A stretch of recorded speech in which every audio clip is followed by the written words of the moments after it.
大家好，我是扫地僧。又快到了毕业季，我们很多准备毕业的年轻人都想要创业，或者成为一家公司的高管，个个都满腔热血，而且充满了创意。我当时毕业的时候也是这样的，但实际上能够创业成功，能成为一家公司核心层的，却只有少数人。为什么？是知识不够呢？还是经验不足呢？甚至有些人会觉得是生不逢时，是命中注定，不是嚣张啊。我能够在创业的道路上生存下来，而且混得比很多干了几十年的人好，其实关键就是我知道如何当老大。你想一下就知道了，所有白手起家的成功企业家，什么李嘉诚啊、马云啊什么的，他们靠的是技术吗？马云搞个电商平台，他会搞程序吗？老实说，可能会一点点，但淘宝这个平台肯定是其他程序员搞出来的，马云负责的就是指指点点而已。所以为什么很多人这一辈子搞一个项目都搞不成，而我们随随便便搞个项目就能赚个几百万、几千万，甚至几个亿？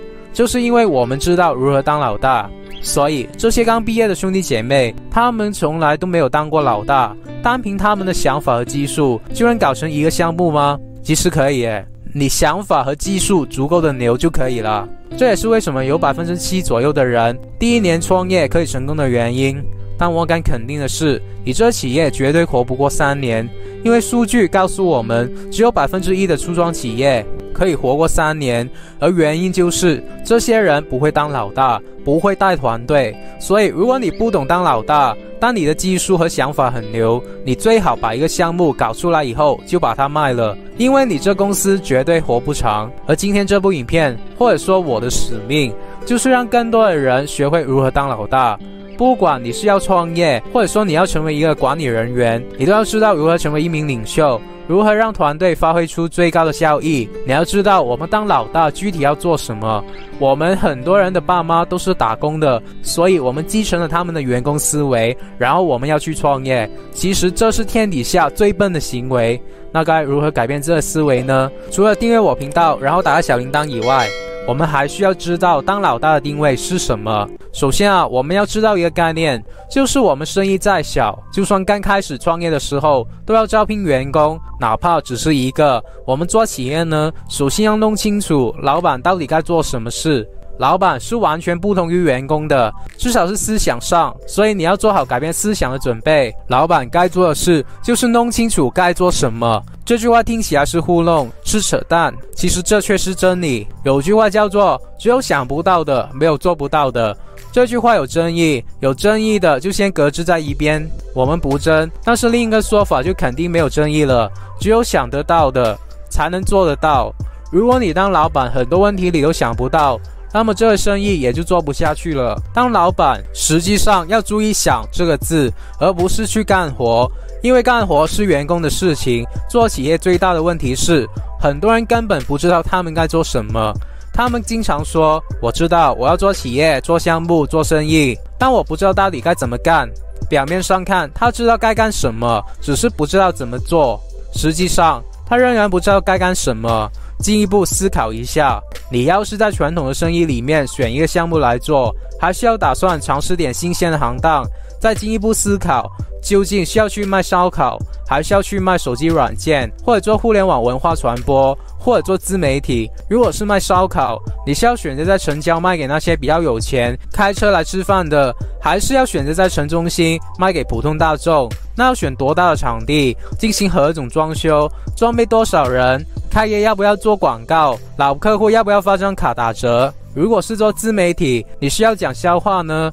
还是要讲商业财经？你是要采取文字的形式呢，还是影片的形式？这样一步一步的追问下来，你会发现自己的问题其实真的就是不知道该干什么。老板与员工的一个重要的区别就是，老板要把握方向，而员工负责完成老板布置的具体任务。一旦每一步你都知道该干什么，具体下来之后，往往你已经知道该怎么做了。比如问题具体到了，是要用一次性的筷子，还是要用消毒的餐具？到这一步执行起来已经非常的容易，不管你选择哪种，一次性的筷子到哪里买，消毒的餐具用哪家的，是个人都能做吧？只要你知道该干什么了，你就只需要布置任务，让员工去实现这个任务。而实现任务该做什么是员工的事情，与老板关系不大。工业革命、经济发展、人类进步，其实就是得益于分工。拆开流程之后，超级复杂难办的事变成了很多步骤，其实就变得很简单了。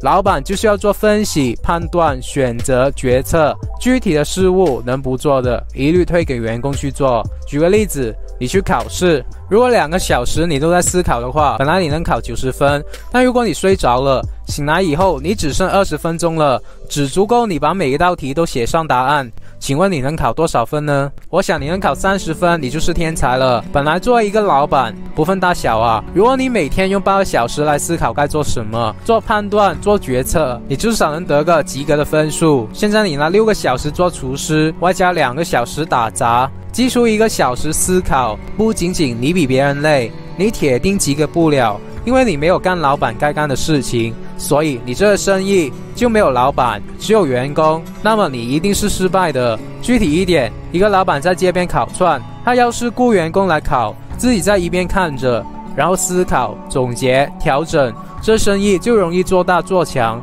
反之，他要是自己去烤，这生意还能赚几个钱，就算他了不起了。那么，难道我们做生意不管多大，一开始就要招聘员工吗？对，我想我已经分析得很透彻了。再小的生意，如果连员工的薪水都赚不到，你还做什么呢？而且主要是你不招聘员工，你就一直是员工，没有管理就不会有老板的思维，当然也没有什么发展的前途了。老板思维是从你有员工那一刻才开始的。我们创业的男人心理承受能力都要很强，摸一摸眼泪就要继续赶路。我经常见到60、70岁的大老板依然精神抖擞的去工作，依然没有周末，努力的拼搏。我也见过很多穷人的孩子，他们上班的时候就想着下班，想着放假。其实啊，一天8个小时，如果有4个小时去拼命干活的人，都能成为企业经理级别的人物，没什么困难的。我想说的是，这些打工的人都不是发自肺腑的工作，效率极其的低下。我们当老板的人都看在眼里，我们都知道大部分人上班就是想混日子，想混点钱，但真相就是我们并不会生气，因为当我们的企业做起来以后，请几个人并不会对我们有什么成本上的威胁，所以就让他们这样干吧，给我们一辈子当长工，反正他们的月薪都很低，就养着吧。但如果我算出来太亏了，我自然会让他走。所以大家听懂了吗？打工不是说企业不倒闭你就安安稳稳的，如果当老板的看你没有效率，是公司的累赘，让你走你就得走，这是真相啊各位，一般我都不外传。所以我们创业人都是自己给自己找工作干的，而且是拼命的干。你会发现，当我们60、70岁的时候，依然会很健康。虽然我没有60、70岁，但我成天见到60、70岁的老板，他们都很健康。你看，李嘉诚92岁了，依然健步如飞，依然每天早上6点就起来工作了。而普通人呢，就健康不起来了。我想，一个是因为经济条件差，住房、医疗、食物都差；另外，老板们因为经常要动脑子，所以我们的思维会比较活跃。下面我会说到，因为我们的工作不是干活，而是思考问题。而普通的打工人，因为每天都机器化的做着重复的事，所以他们的思维都僵化了。这是我刚才提到分工的结果啊！大家可以去看一下《摩登时代》这部默片电影。我大学读经济的时候，那个教授为了给我解释什么是经济学中的分工，就是流水线，然后就给我看这部电影。毫不夸张的讲，这部电影改变了我的一生啊！你看完以后就知道为什么第2次工业革命以后，我们一定要当老板了，因为这个游戏规则改变了。如果你不成为老板的话，你只能被训练成一个笨蛋。因为流水线生产虽然能够让这些工人的工作内容变得简单了，但也相对的变得枯燥乏味了。我们现在这个社会，大部分的人类也变成了机器的一部分。比如你当会计的，你上班不是为客户做什么税务策划，你只是负责税务策划拆分下来的工作。比如有的人负责算数，算一下支出多少，收入多少，然后有的人就把资料输进电脑里面，然后有的人可能去排队，去帮忙交文件等等。你每天都重复做的同一件事，你的智商就是用来处理这些事上，熟能生巧，慢慢的你就不需要动你的脑袋了。后来呢，你的薪水提上来了，你的职位也提上来了，你还以为自己变聪明了，当领导了，实际上你工作的内容不但没变，反而做着更多重复的事。你甚至要去看着你的下属做着你当年一样重复的事，然后你还不许你的下属偷懒，以为这就是管理。其实你们都已经被培养成聪明的笨蛋了，聪明在做同一件事上，笨蛋在不会做其他的事。大家如果有兴趣看这部电影的话，必须去留意最经典的第一幕部分，就是卓别林不停地拧螺丝，然后懒得换班休息，想去厕所抽根烟，结果刚坐下来就被电幕上的领导喊回去工作。这其实是卓别林在狠狠地讽刺失去平衡的流水线生产的方式，虽然为打工人出了头，但时至今日依然没有改变在这种资本主义下，在这个流水线下分工的问题。只是现在我们没有工业时代那样这么明显的被剥削了，但我们如果当员工的，依然还是会被老板剥削，而且这些人还会习以为常，认为没有什么大不了的。那我们知道了这个现实以后，又能怎么样呢？要去争取些什么吗？不，争取这个词语是站在弱者的角度去思考问题的。我们强者从来不会去争取些什么，我们只会和别人竞争些什么。既然我们还不够强去改变这个游戏规则，我们就要先成为强者，先保证自己不会被剥削啊。那具体该怎么做呢？有什么好的项目可以去操作赚钱呢？最近呢，我想到了一个赚钱的项目，想要带着财富自由品书会的兄弟姐妹们去创业，带着大家去玩。基本上这个项目适合加入了品书会的每一个兄弟姐妹们去做，而且是白手起家的项目，也就是说没有什么金钱上的成本。在那个晚上公布了这个项目的想法后，第二天的凌晨已经有一个兄弟赚到钱了，他已经赚回了他的学费了，然后只要他现在赚的每块美金都是他的利润。现在这几天做起来的人也越来越多，我也在筹备着私人送一些 iPhone 啊 MacBook 啊之类的苹果产品给他们，作为我对他们的欣赏和打打气吧。然后如果大家对这项目没有兴趣，我们这品书会主要还是会每周2天用音频的方式为大家解说100本有助于我们达到财富自由的书。财商教育是我们教育制度的缺陷，我们学校从来不会告诉我们怎么创业、怎么投资、怎么赚钱，而这些其实被很多伟人在书里面都记载着，只是我们不会去看书，也不懂怎么选书，也看不懂书里面的核心重点。这些我们的品书会都会毫无保留的分享给大家。我个人之后还会不定期的录制一些额外的课程，帮助大家赚钱，然后大家就可以在我们的 Facebook 富人群里面分享各种赚钱有关的资讯和心得，去认识朋友，去建立起一个富人圈，互相的分享自己的资源，这就是我们只会越来越富的秘密。然后我们这品书会的门槛也会慢慢的提高，简单来说就是涨价，而且是涨很多，不是什么人都能进来。如果你不认同这个富人的圈子，请不要付钱。而如果大家有兴趣，可以利用影片描述栏上的连接里面的限时优惠加入，将来只会越来越贵，因为我们提供的价值也会越来越多，我们的人手也增加了不少。好了，另外我们创业的人就是喜欢折腾的人，是个拥有勤劳的双手，拥有活跃脑袋的人。我们都想发挥自己的才华，不甘于甘居人下，想获得财富自由与精神自由。最重要的一点，我们都会去行动。而打工仔就是怕这怕那的，嘴巴说想要创业，但还没有开始就问题多多，说这不行那不行的，后来做着做着就只是想混点日子，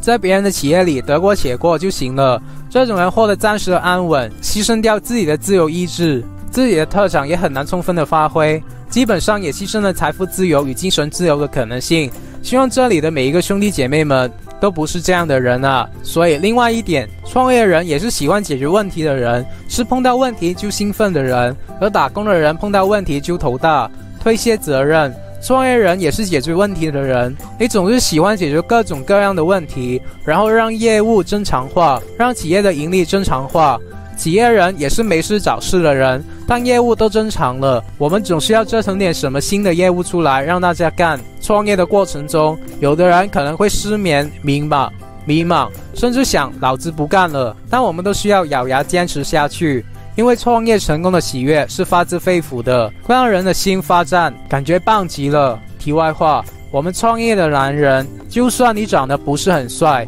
都有女人把你当男神，这是我自己的体会。有狼一样的女人会喜欢你，而绵羊一样的女人跟你没有共同的语言，会会早早的离开你。那我们当老大的应该干什么？我们要承担什么责任？核心是2件事：找方向和找人。首先，老大必须要知道我们要去哪个方向，这是一切事业的核心根本。如果我们不知道我们应该去哪个方向，东边撞撞，西边撞撞，那我们永远都不可能达到目的地。当然，如果想要到达目的地，仅仅知道方向还不够，我们还必须要知道方位。方向和方位有很大的差别，方向是一个面，方位是一个点。真正能引导我们到达目的地的是方位。我们仅仅知道大方向，那么我们可以向这个方向去走，但最后能否到达目的地，取决于我们能不能够找到这个目的地的方位。实际上，绝大多数创业失败的人都不是不知道方向，而是不知道方位。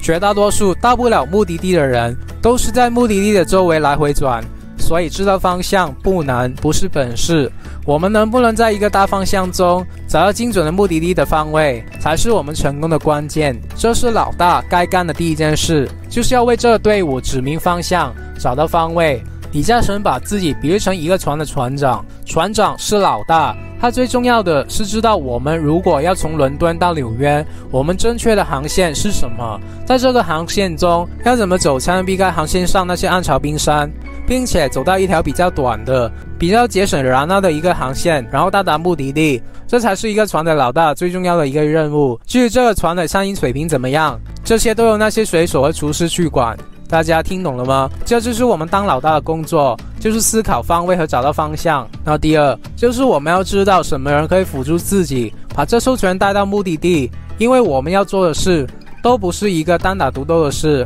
我们需要一组人去干成这件事。既然需要一组人，那么你就需要几个直接向你汇报的助手，可能是班子成员，也可能是团队成员，就是助手就可以了。但不管怎么说，你需要有人来帮你，因为现在任何事情都不是一个人可以单挑搞下来的。所以作为老大，最重要的就是你要知道自己需要什么人。例如说，你要去驾驶一艘船去横渡大西洋，那你应该知道你需要二副，你需要水手，甚至你需要通信员等等。简单来说，我们需要什么人才能把项目搞成？比如你想要搞个程序，那你自然要招程序员啊。但程序员里面还需要细分些什么专业的程序员呢？这些你都要去想。然后第三，就是我们要能够找到这些人。你知道你需要这些人，但你找不到这些人也没有用啊。我们历史上大家都知道刘邦啊、刘备啊等等的这些人的故事。其实刘邦和刘备都是一个典型的老大，就是论带兵技能、论个人专长，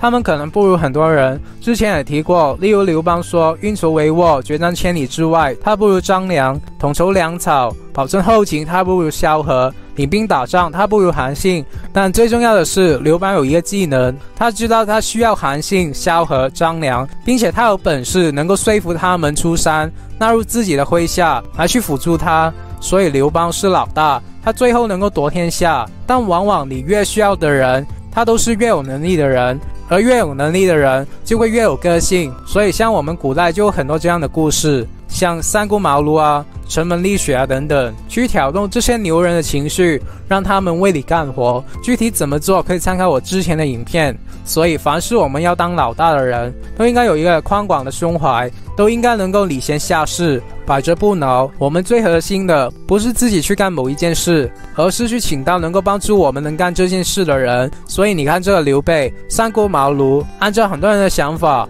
我已经亲自去请你了，你还不来，那就算了，有什么了不起，就放弃了。但记着，如果你放弃了这个人，那么很有可能你也放弃了你要做的事业。再换个角度来看，当老大，如果连请一个人都请不到，那你怎么能够去率领一群人成就一番事业呢？当老大，如果连一点点的委屈都受不了，那你怎么能够组织到一大群精兵良将、能人之士来服务你，来去帮助你达成目标呢？所以别以为自己当了老板赚了点小钱就了不起。我自己有时候也会去一些大学的校园去寻找一些人才，他们现在在我的眼中看来可能比较稚嫩，但是他们却是宝藏男孩和女孩啊。我要让他们将来为我所用，所以我也会主动向他们伸出橄榄枝啊。我有不懂的东西，我也会问他们呢，因为他们将来可能就是成就我们的人了。大家听懂了吗？那第四，就是要能够让我们手下这些能人愉快的协同合作。还是那句话，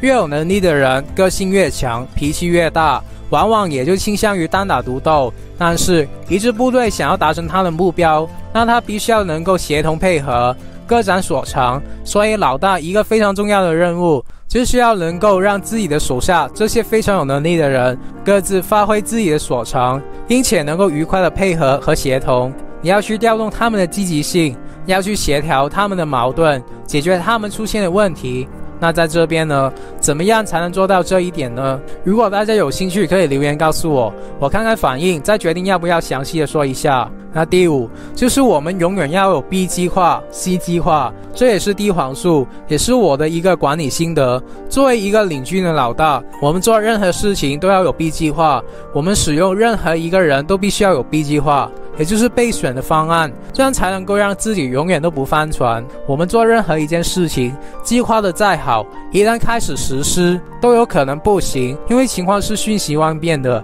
在军事上有一句著名的话，叫枪声一响，预案作废。我们知道军事上你要准备一场战役，那可能提前要几个月做准备，反复的去制定进攻的计划，但是只要战斗打响，敌人并不会听你的指挥。你原本设想你从左路进攻，敌人会做出什么样的反应，但是往往敌人做出的反应就跟他不一样，那这时候你的原计划就必须要去变。你如果没有一个备选的方案，不能够随机应变，那你的进攻就会失败。我们经营企业也一样，我们计划了再好的一个产品，再好的一个营销计划，再好的一个市场规划，一旦开始实施，很有可能都会遇到这样那样的变数，让我们原计划无法实行。那这时候你有没有准备好 B 计划，然后马上调整为 B 计划呢？如果 B 计划不行，再马上调整为 C 计划呢？这就是作为老大非常重要的要干的事，因为具体的执行，下属会把全部的注意力和精力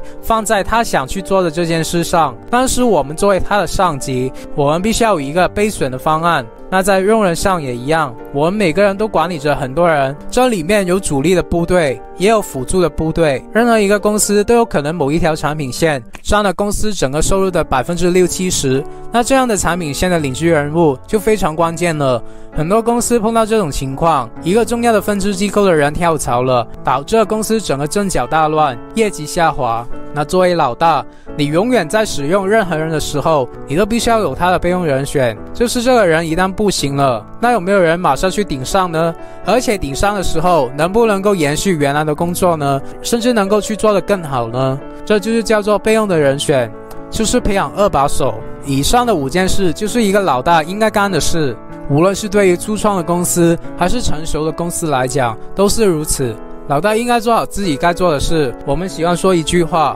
叫不要用战术上的勤奋来掩盖战略上的懒惰，就是老大的核心是制定战略，你的精力，你的重点都应该放在制定战略上，而不是放在每天忙那些不重要的事情上。有很多的老大每天第一个上班，最后一个下班，然后呢每天坐在办公室里面，任何一个字他都要亲自去签，那他认为这样是负责任，我认为这样是最大的不负责任。我还有一个观点，我认为一个老大，一个领军人物，他对组织最大的投入应该是他脑力上的投入，心理上的投入，而不是他身体上的投入。虽然很多人看我好像很闲，就是开会，陪公司的核心管理层吃饭，还有时间去参加一些社会活动，晚上搞 YouTube 等等。他们认为我是不是没有把全部的心思放在整个公司的工作上呢？不是的，因为我其实24小时都在思考公司的事情，只不过我思考的是老大应该思考的，例如方向的问题、人的问题、B 计划的问题，然后把我想到的都分享在这 YouTube 的频道里面，去帮助一些想要白手起家创业的兄弟姐妹们，然后顺便赚点广告费什么的。虽然对我来说不算很多，但这可能比很多还在打工的人他们的薪水高。这也是为什么我一直推荐那些打工的人可以成为 YouTuber 当副业的原因。当你能够打造一个品牌以后，那些聪明的人自然会找你合作，帮你变现，你就不需要怕赚不到钱了，你只需要一直为观众释放价值就好了。那具体该怎么操作呢？我自己做事就要做到最精，也要达到最快的效果，所以我会去参加一些课程，让自己能够尽快的能够成功。如果你们有兴趣的话，我也可以给大家推荐一个课程，就在这部影片描述栏上，基本所有在 YouTube 上能帮你引流的操作都有详细的讲解了。如果你现在加入，还可以用到链接里最优惠的价格呢。所以就算我没有24小时坐在我的办公室里面，我的公司也能运营得很好，而且还不断的增长，因为我没有去处理那些不应该是老大做的事情。所以作为老大来讲，要成为一个合格的老大，首先要搞清楚我们应该干什么，不应该干什么，我们的核心任务是什么。好了，我祝福大家走上创业这条路，我将陪伴着大家，给大家贡献我的经验。有什么问题可以给我留言，只要你们能够在我今天说的内容里面找到1-2句话是有用的，能够帮助自己的人生过得好一些，我就心满意足了。那么如果你不想错过任何关于成为富人、企业家、投资家、达到财富自由的免费信息，我还是呼吁你订阅我的频道，然后打开小铃铛，然后无私的把影片分享出去。我真心的祝福为这部影片点赞的兄弟姐妹们早日达到财富自由。好了，我们下个礼拜不见不散，拜。